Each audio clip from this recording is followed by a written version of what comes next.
मुख्यमंत्री डॉक्टर मोहन यादव ने विधानसभा सत्र के दौरान कहा, किसानों का सशक्तिकरण ही हमारे प्रदेश के सर्वांगीण विकास की आधारशिला है।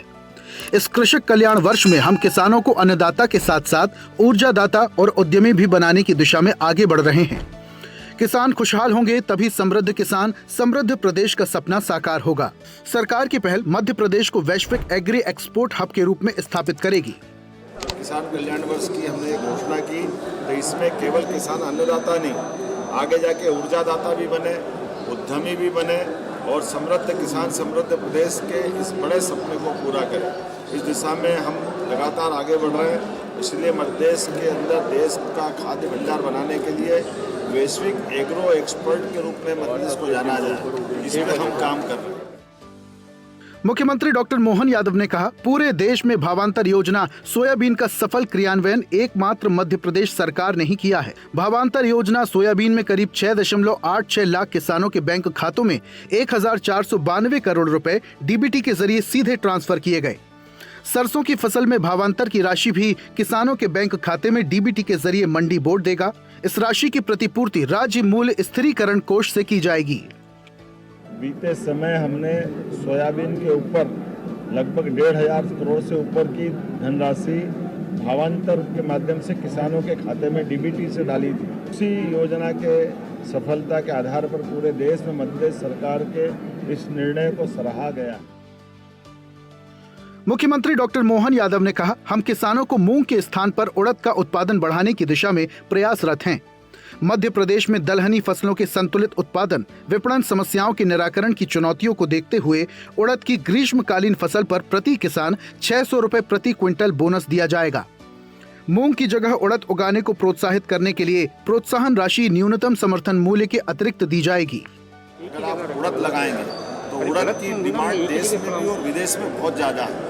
उसकी तुलना में अगर उड़द लगाएंगे तो हम उसको प्रोत्साहन देने के लिए हमारी सरकार ने एक निर्णय लिया है। 600 रुपया प्रति क्विंटल का अलग से बोनस हमारी सरकार के द्वारा दिया जाएगा।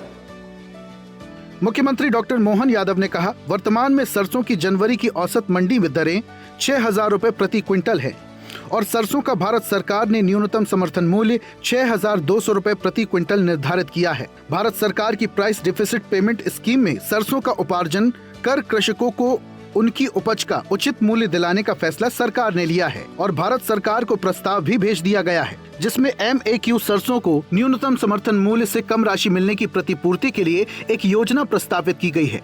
भावांतर योजना में पंजीकृत किसानों के सरसों के रकबे और राज्य की औसत उत्पादकता के मान से उनकी पात्रता अनुसार भुगतान किया जाएगा। सरसों के उत्पादन को भी प्रोत्साहन देने की नीति पे काम कर रहे हैं। यही कारण है कि वर्तमान में अभी सरसों के भाव 5500 से लेकर 6,000 तक है। कई बार इसके रेट और गिर जाते हैं। ऐसे में हमारी माननीय मोदी जी के माध्यम से भारत सरकार की MSP 6,200 रुपये प्रति क्विंटल है और इस आधार पर हमारे किसानों को उनकी MSP का दाम मिलना ही चाहिए, इसलिए हम काम कर रहे हैं। मुख्यमंत्री डॉक्टर मोहन यादव ने कहा, प्रदेश में चना और मसूर की फसल का प्राइस सपोर्ट स्कीम में चने के लिए 6.49 लाख मीट्रिक टन और मसूर के लिए 6.01 लाख मीट्रिक टन उपार्जन का प्रस्ताव भारत सरकार को भेजा गया है। उन्होंने कहा, तय न्यूनतम समर्थन मूल्य पर 24 मार्च से 30 मई 2026 तक चना और मसूर का उपार्जन किया जाएगा। सीएम ने कहा, प्रदेश में खरीफ फसल तुअर का प्राइस सपोर्ट स्कीम में नाफेड और NCCF से सीधे उपार्जन के लिए 1.31 लाख मीट्रिक टन का प्रस्ताव भारत सरकार को भेजा जा रहा है। मसूर, चना फसल ये प्राइस सपोर्ट स्कीम के अंतर्गत चना 6.50 लाख मीट्रिक टन, मसूर 6.1 लाख मीट्रिक टन का उपार्जन का प्रस्ताव हमने भारत सरकार को भेजा है और वहां के सकारात्मक संदेश हमको मिले।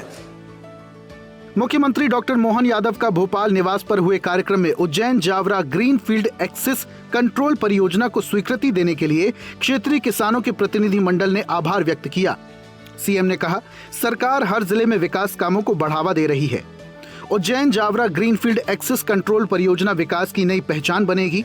इंदौर मेट्रोपॉलिटन सिटी एरिया में शामिल होने से उज्जैन, नागदा, खाचरौद, रतलाम, जावरा समेत पूरे क्षेत्र के विकास को नई गति मिलेगी। ये मेट्रोपॉलिटन सिटी का भी लाभ मिल गया आपको, कितना जबरदस्त लाभ है। इंदौर मेट्रोपॉलिटन सिटी का एरिया अगर नंतर खतरों तक आया तो ये रतलाम जिला, उज्जैन जिला, देवास जिला, इंदौर जिला, धार जिला, शाजापुर जिला पूरा मेट्रोपॉलिटन में आया। तो अपन महानगर में आ गए मेट्रोपॉलिटन के बलबूते पर। आज अपना पूरा क्षेत्र आने वाले दृष्टि से बहुत आगे बढ़े। सीएम डॉक्टर मोहन यादव ने भोपाल निवास से ग्वालियर में हुए कृषि मंथन एवं कृषि प्रौद्योगिकी मेला 2026 को वर्चुअली संबोधित किया। सीएम ने कहा, औषधि और मसाला फसलों का उत्पादन बढ़ाने के लिए निरंतर प्रयास किए जा रहे हैं। प्रदेश में मंडी निर्यात नीति लाने की तैयारी है। किसान कल्याण वर्ष में खेत से कारखाने और बाग से बाजार तक न्यूनतम संवर्धन श्रृंखला को मजबूत करने के लिए काम हो रहा है। कृषि उत्पादों के प्रसंस्करण और वैल्यू एडिशन पर विशेष फोकस किया जा रहा है। राष्ट्रीय नदी जोड़ो परियोजना के माध्यम से सिंचाई के कार्य प्रगति पर हैं।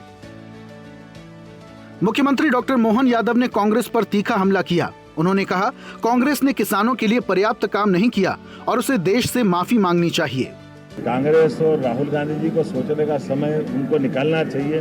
1956 में मध्य प्रदेश बना था और 1956 से लेकर 2002-03 तक पूरे प्रदेश में सिंचाई का रकबा केवल 7.5 लाख हेक्टेयर था, तो माफी मांगना चाहिए। सीएम डॉक्टर मोहन यादव ने प्रदेश में नारी कल्याण संबंधी विभिन्न योजनाओं के लिए बजट 2026-27 में 1,27,555 करोड़ के प्रावधान किए हैं।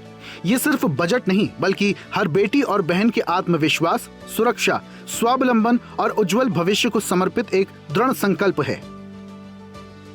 मुख्यमंत्री डॉक्टर मोहन यादव के नेतृत्व में अधोसंरचना विस्तार के साथ प्रगति पथ पर मध्य प्रदेश अग्रसर है। नगरीय निकायों में वार्ड स्तर पर अधोसंरचना विकास को गति देने के लिए द्वारका नगर योजना लागू की गई है, जिसमें आगामी 3 साल में 5,000 करोड़ का निवेश का लक्ष्य रखा गया है। नगरीय क्षेत्र में आवास के लिए 2,316 करोड़, नगरीय निकायों को मूलभूत सेवाओं के लिए एक मुश्त अनुदान के तहत 1,057 करोड़, नगरों की सड़क मरम्मत के लिए 349 करोड़ और अमृत 2.0 में 3,467 करोड़ का बजट रखा गया है। मुख्यमंत्री डॉक्टर मोहन यादव के नेतृत्व में मध्य प्रदेश स्वच्छता से समृद्धि की ओर बढ़ रहा है। इसके लिए बजट 2026-27 में स्वच्छ भारत मिशन ग्रामीण के लिए 400 करोड़ का प्रावधान किया गया है। 2 लाख व्यक्तिगत पारिवारिक शौचालय और 505 सामुदायिक स्वच्छता परिसरों के निर्माण का लक्ष्य रखा गया है।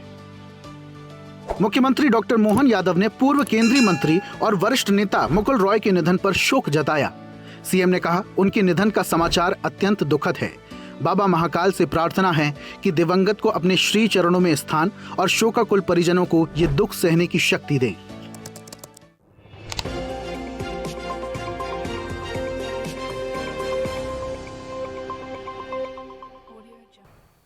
ऐसे ही वीडियोस के लिए लाइक करें, शेयर करें, फॉलो करें। YouTube पर जाकर सब्सक्राइब कर बेल आइकन दबाना ना भूलें और ताजा अपडेट्स के लिए SwadeshLive.com पर जरूर जाएं।